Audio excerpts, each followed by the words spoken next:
отивам на магазин, ще става една кутия цигара. След 2-3 месеца 7 лева ще стане. Не съм заслужал.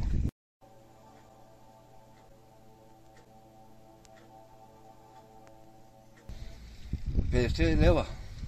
Ти цял живот ли гледаш тютюн? Цял живот е. Ама не ставам 4,5. 4,5 поим кравите.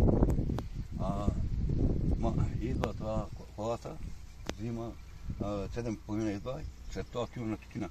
До 1,5 бачка тютюн. Струва 23 лева фуража. Това. А млякото 50 стойки. Аде.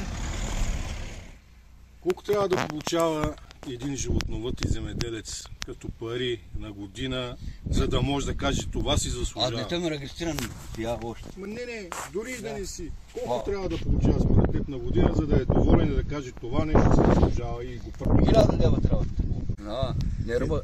Който работи, не дават пари. Разбираш? Който не работи, взимат пари. От нас повече.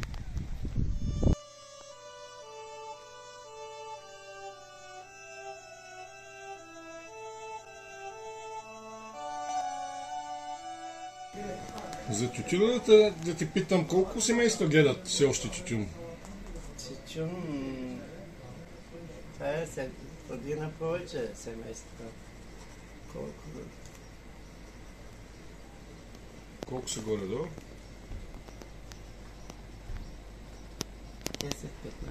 10-15 семейства.